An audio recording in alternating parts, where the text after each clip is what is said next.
Welcome to part 4 of directions. So ఇందులో 6th problem ఏంటో చూద్దాం. Harry Potter hit the magic ball that can change directions on its own. Harry Potter movies మీరు చూస్తూ ఉంటారు కదా, so అందులో different kind of magics అవి ఉంటూ ఉంటాయి. సో హ్యారీ పోటర్ ఒక బాల్ గట్టిగా విసిరాడట. ఆ బాల్కి ఒక క్యాపబిలిటీ ఉంది. అది ఏంటి అంటే దానికదే డైరెక్షన్స్ చేంజ్ చేసుకోగలదు అనమాట. సో ఫస్ట్ ఇనిషియల్గా విసిరిన తర్వాత ఇట్ ట్రావెల్డ్ 5 kilometers టువర్డ్స్ ఈస్ట్. ఆరిజన్ ఇక్కడ ఉందని చెప్పేసి అనుకుందాం మనం. ఒక బాల్ స్టార్ట్ అయింది కదా, 5 kilometers టువర్డ్స్ ఈస్ట్. ఈస్ట్ అంటే మనకి రైట్ సైడ్ అని చెప్పేసి తెలుసు కదా మనకి. సో 5 kilometers ఈస్ట్కి వెళ్ళింది. And turn left and travelled 20 kilometers. So లెఫ్ట్కి టర్న్ అయిందంట. లెఫ్ట్కి టర్న్ అయింది అని చెప్పేసి అంటే మనకి అప్వర్డ్ డైరెక్షన్ అవుతుంది కదా, ఇటువైపు నుంచి ఎంతవరకు 20 kilometers అది ట్రావెల్ చేసింది.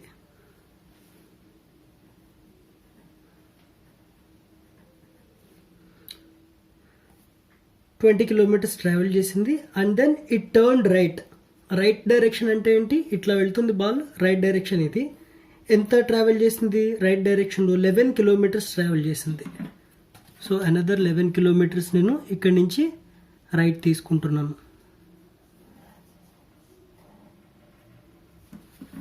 ఓకే,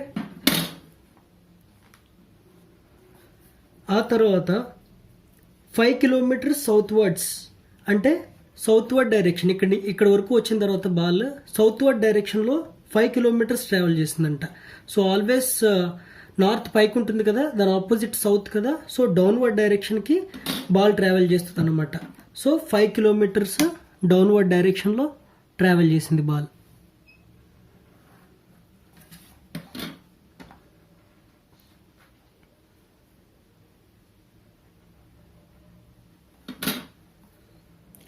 అండ్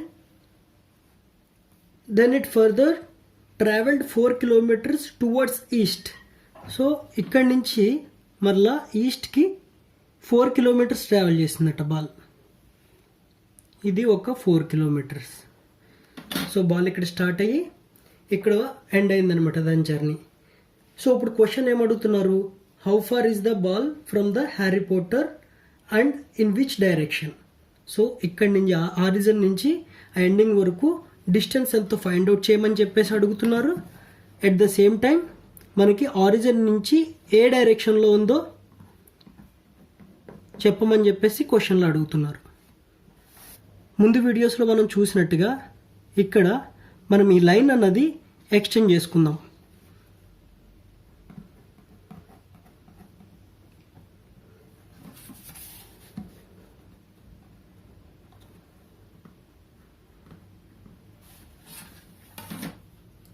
ఈ లైన్స్ ఎక్స్టెండ్ చేసుకున్న తర్వాత మనకి ఇక్కడ ఒక రైట్ యాంగిల్ ట్రయాంగిల్ అనేది ఒకటి ఫామ్ అయింది. సో ఇందులో ఈ రైట్ యాంగిల్ ట్రయాంగిల్లో ఇది ఒక సైడ్ అని చెప్పేసి అనుకోవచ్చు, ఇది ఒక సైడ్ అని చెప్పేసి అనుకోవచ్చు, ఇది మనకి హైపోటెన్యూస్ అని చెప్పేసి అవుతుంది. సో ఈ సైడ్ని మనం మెజర్ చేయడానికి ఎట్లా మెజర్ చేస్తాము? ఇక్కడి నుంచి ఇక్కడ వరకు మన డిస్టెన్స్ అయితే తెలిసింది. ఇక్కడి నుంచి ఇక్కడికి మనం డిస్టెన్స్ మెజర్ చేద్దాం. ఇక్కడ టోటల్ డిస్టెన్స్ మనం మెజర్ చేయాలి. ఇక్కడ టోటల్ డిస్టెన్స్ మెజర్ చేయాలి కాబట్టి ఇనీషియల్గా మనకి 5 kilometers అని తెలుసు. సో ఈ లైన్ని మనం ఎక్స్టెండ్ చేస్తే మనకి మీటింగ్ పాయింట్ ఇక్కడ అవుతుంది. సో ఈ లైన్ ప్యారలల్గా ఉన్నాయి కాబట్టి, సో ఇక్కడ 11 kilometers ఉంది కాబట్టి ఇది కూడా డెఫినెట్గా 11 kilometers వస్తుంది. అండ్ ఇక్కడ ఈ లైన్ ప్యారలల్గా ఉన్నాయి. ఇక్కడ 4 kilometers డిస్టెన్స్ ఉంది. సో ఈ లైన్ కూడా ప్యారలల్గా ఉంది కాబట్టి ఇక్కడ 4 kilometers ఉంటే ఇక్కడ కూడా డెఫినెట్గా 4 kilometers ఉంటుంది. సో మనకి ఈ సైడ్ లెంగ్త్ అయితే తెలిసిపోయింది, 5 + 11 + 4. సో ఈ లెంగ్త్ ఎంతో మనం కనుక్కుందాం. ఈ లెంగ్త్ కనుక్కోవడానికి ఏం చేయాలి అంటే ఇక్కడ 5 kilometers ఆల్రెడీ ట్రావెల్ అయి ఉంది. ఇక్కడ టోటల్ లెంగ్త్ వచ్చి అంటే ఇక్కడి నుంచి ఇక్కడికి మొత్తం ఇక్కడి నుంచి ఇక్కడికి 20 kilometers ఉంది కదా. 20లో 5 పోగా రిమైనింగ్ పార్ట్ ఇదే కదా. సో 20 - 5 ఎంత అవుతుంది? 15 కిలోమీటర్స్ అవుతుంది. సో ఇక్కడి నుంచి ఇక్కడికి డిస్టెన్స్ 15 km అవుతుంది. సో ఇది 15 km అయితే ఇక్కడి నుంచి ఇక్కడికి ఇది కూడా 15 కిలోమీటర్స్ అవుతుంది. సో ఒక సైడ్ వచ్చి 15 కిలోమీటర్స్, ఇంకొక సైడ్ వచ్చి 5 + 11 + 4. సో దీన్ని నేను S1 అని చెప్పేసి అనుకుంటాను. S1 = 5 + 11 + 4 అంటే ఎంత అవుతుంది? 20 అవుతుంది. 20 కిలోమీటర్స్. S2 = ఎంత అవుతుంది? 15 కిలోమీటర్స్. సో దీన్ని ఆరిజిన్ అని చెప్పేసి అనుకుందాం. దీన్ని ఎండింగ్ పాయింట్ కదా, సో ఈ అని చెప్పేసి అనుకుందాం. సో OE² అంటే హైపోటెన్యూస్ స్క్వేర్, పైథాగరస్ థీరం ప్రకారం OE² = S1² + S2² అవుతుంది. సో S1² ఎంత అవుతుంది? 20 × 20 400 అవుతుంది, ప్లస్ S2² 225 కిలోమీటర్స్ అవుతుంది. సో OE² అంటే హైపోటెన్యూస్ స్క్వేర్, OE² = 400 + 225 625 అవుతుంది. సో OE = √625 = 25 కిలోమీటర్స్ అవుతుంది. సో ఈ డిస్టెన్స్ ఇక్కడి నుంచి ఇక్కడికి ఎంత అవుతుంది? 25 కిలోమీటర్స్ అవుతుంది. ఓకే, అండ్ దెన్ ఏ డైరెక్షన్లో బాల్ ఉంది అని చెప్పేసి అనుకుంటున్నాం. మనకు అప్వర్డ్ డైరెక్షన్ అయితే నార్త్ అవుతుంది, రైట్ సైడ్కి అయితే ఈస్ట్ అవుతుంది. సో ఇది మధ్యలో ఉంది, నార్త్కి ఈస్ట్కి మధ్య డైరెక్షన్లో ఉంది కాబట్టి దీన్ని ఏమనుకోవచ్చు? నార్త్ ఈస్ట్ అని చెప్పేసి అనుకోవచ్చు. సో 25 కిలోమీటర్స్ నార్త్ ఈస్ట్ అవుతుంది ఆన్సర్ వచ్చి. So answer C. 7th question చాలా ఇంట్రెస్టింగ్గా ఉంటుందండి. మనకి 7th క్వశ్చన్లో ఏమిచ్చారంటే, one morning Ravi observed that his shadow is falling to his right. So ఒకనొక ఉదయం రవి అబ్జర్వ్ చేశాడట, తన షాడో, తన నీడ తన రైట్ సైడ్కి పడుతుంది అని చెప్పేసి. So which direction is he facing అంటే ఆయన ఏ డైరెక్షన్కి ఫేస్ చేసి నుంచున్నాడు అని చెప్పేసి మనకి క్వశ్చన్ ఇచ్చారు. సో ఇందులో మీరు ఒకసారి అజ్యూమ్ చేసుకోండి, మీరు మార్నింగ్ లేచి సూర్యుడికి ఎదురుగుండా, అంటే సూర్యుడు మనకి మార్నింగ్ ఈస్ట్ను ఉదయిస్తాడు కదా, సో ఈస్ట్కి ఫేస్ చేసి మీరు నుంచున్నారు అనుకోండి, మీ నీడ ఎటువైపు పడుతుంది? డెఫినెట్గా వెనక వైపు పడుతుంది. ఎందుకంటే మీకు ఫేస్ చేసింది మీరు ఈస్ట్ ఉన్నారు కాబట్టి మీ నీడ వచ్చి బ్యాక్ సైడ్ పడుతుంది. బట్ ఇక్కడ మనకి ఏం కావాలి? మనకి రవికి ఆ నీడ అనేది రైట్ సైడ్ పడింది అంట. అంటే రైట్ సైడ్ పడాలి అని చెప్పేసి అంటే రవి ఎటువైపుకి ఫేస్ చేసి ఉండాలి? డెఫినెట్గా సౌత్ సైడ్కి ఫేస్ చేసి ఉంటే తన నీడ రైట్ సైడ్ పడే ఛాన్స్ ఉంది. ఓకేనా? సో ఇక్కడ రవి ఏ డైరెక్షన్లో నుంచున్నట్టు? ఇక్కడ మన డయాగ్రామ్లో చూపించిన విధంగా ఇక్కడ సన్ ఉంటే ఆ రేసెస్ తన మీద పడుతున్నప్పుడు రవి సౌత్ డైరెక్షన్లో నుంచుంటే ఆయన షాడో ఆయనకి రైట్ సైడ్ పడుతుందన్నమాట. So south is the answer. So 8th question చూద్దామండి. 8th క్వశ్చన్ ఏమన్నారు అంటే, one evening Dinesh and Shweta sat in a park. So ఒక సాయంత్రం దినేష్ అండ్ శ్వేత పార్క్లో కూర్చున్నారట. ఎట్లా కూర్చున్నారట? Their backs are towards each other. వాళ్ళు ఒకళ్ళు వెనకాల ఒకళ్ళు, వాళ్ళ వీపు ఒకరికి ఫేస్ చేసి ఇంకొకరికి ఉండేటట్టుగా కూర్చున్నారట. If Dinesh shadow is falling to his left, ఒకవేళ దినేష్ యొక్క నీడ ఎడమ వైపు గనక పడితే శ్వేత ఏ డైరెక్షన్లో కూర్చుని ఉండొచ్చు అని చెప్పేసి ఇక్కడ క్వశ్చన్ అడుగుతున్నారండి. ఇప్పుడు మీరే ఒకసారి దినేష్ ప్లేస్లో ఉన్నారని చెప్పేసి అనుకోండి. మీరు ఒకవేళ సౌత్ డైరెక్షన్కి ఫేస్ చేసి కూర్చుంటే అప్పుడు మీకు నీడ అన్నది ఎడమ వైపు పడుతుంది. ఎందుకు అంటే ఈవినింగ్ సన్ ఎటువైపు ఉంటాడు? వెస్ట్ను ఉంటాడు. సో మీకు నీడ ఎటువైపు పడుతుంది, ఈస్ట్ సైడ్కి పడుతూ ఉంటుంది. ఏదైనా ఆబ్జెక్ట్ మనం ప్లేస్ చేస్తే ఆ నీడ అనేది ఈస్ట్ వైపుకి పడుతూ ఉంటుంది. సో ఇక్కడ దినేష్ సౌత్ వైపుకి కూర్చుని ఉంటే అప్పుడు వెస్ట్ నుంచి లైటింగ్ వస్తుంది కదా సన్, దాని వలన తనకి ఈస్ట్ వైపు అయినటువంటి అంటే దినేష్కి లెఫ్ట్ సైడ్ తనకి షాడో పడుతుంది అనమాట. సో ఇక్కడ ఉన్నారు కదా, ఇక్కడ దినేష్ అని చెప్పేసి అనుకుందాం. సో సన్ వచ్చి ఇక్కడ వెస్ట్ సైడ్ నుంచి మనకి సన్ రేస్ అనేవి వాళ్ళిద్దరి మీద పడుతున్నాయి. అప్పుడు దినేష్కి ఎక్కడ పడుతుందండి షాడో, లెఫ్ట్ సైడ్కి పడుతుంది అనమాట. ఓకేనా, దినేష్కి తనకి లెఫ్ట్ సైడ్ అవుతుంది ఇది ఈస్ట్. ఈయన ఎటువైపుకి ఫేస్ చేసి కూర్చున్నాడు, సౌత్ వైపుకి ఆయన ఫేస్ చేసి కూర్చున్నాడు. పైకంటే నార్త్ అవుతుంది కదా మనకి, కిందకి సౌత్ అవుతుంది.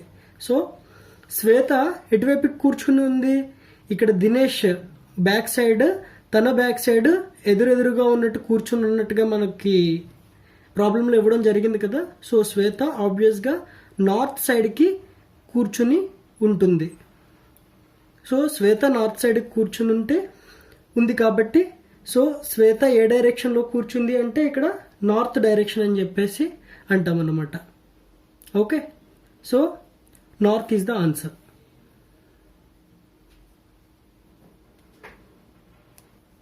సో ఇప్పుడు మనం 9th క్వశ్చన్ చూద్దాం. 9th క్వశ్చన్లో ఏమిచ్చారు అంటే a compass was damaged and its needle turned in such a manner that the pointer which was showing east is now showing south. So ఒక కంపాస్ ఉందట. సో యాక్చువల్గా కంపాస్ యొక్క డైరెక్షన్స్ ఎట్లా ఉంటాయండి, సో నార్త్కి చూపిస్తూ ఉంటుంది పాయింటర్. సో నార్త్కి చూపిస్తూ ఉంటే పాయింటర్ ఇక్కడ ఈస్ట్ ఉంటుంది, కిందకి సౌత్ ఉంటుంది అండ్ లెఫ్ట్ సైడ్ వెస్ట్ ఉంటుంది. సో యాక్చువల్ కంపాస్ కరెక్ట్గా వర్క్ చేస్తే ఈ డైరెక్షన్స్ మనకి చూపిస్తూ ఉంటుంది అనమాట.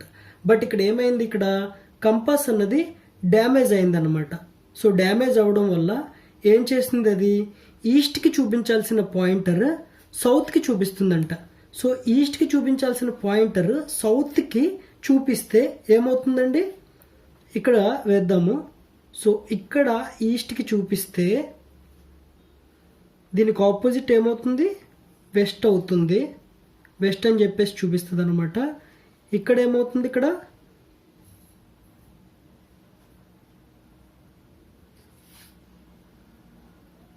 సో ఈ కంపాస్ డ్యామేజ్ అవడం వల్ల డైరెక్షన్స్ అన్నవి ఇట్లా చేంజ్ అయిపోతాయి అన్నమాట. సో ఆ ఈస్ట్కి చూపించాల్సిన పాయింటర్ మనకి సౌత్కి చూపిస్తుంటే ఈ కంపాస్ యొక్క డైరెక్షన్స్ ఇట్లా చేంజ్ అయిపోతాయి అన్నమాట. సో ఈ కంపాస్ని బట్టి ఒక పర్సన్ వెన్ టువర్డ్స్ వెస్ట్ అంటే ఈ కంపాస్ని కన్సిడర్ చేసుకుని వెళ్ళాడట. When towards west, in which direction did he actually go అంటే వెస్ట్కి వెళ్ళానని చెప్పేసి ఆయన అనుకుంటున్నాడు ఈ కంపాస్ చేతిలో పెట్టుకుని. బట్ యాక్చువల్గా ఆయన ఏ డైరెక్షన్లో వెళ్ళాడండి, ఇక్కడ యాక్చువల్గా తీసుకుంటే మనం నార్త్ డైరెక్షన్కి ఆయన వెళ్ళినట్టుగా మనకు తెలుస్తుంది అనమాట. సో దీన్ని బట్టి ఆయన యాక్చువల్గా వెళ్ళిన డైరెక్షన్ నార్త్ అనమాట. So option A is the answer. So 10th problem ఏమిచ్చారు అంటే ఇక్కడ వెన్ ఏ వాచ్ షోస్ 7:45 అంటే 7:45 అయిందట వాచ్లో, the minutes hand points towards east. So 7:45 అయితే ఏమవుతుందండి, అవర్స్ హ్యాండ్ ఏమో 7ని స్లైట్గా దాటుతుంది అంటే 7కి 8కి మధ్యలో ఉంటుంది అవర్స్ హ్యాండ్.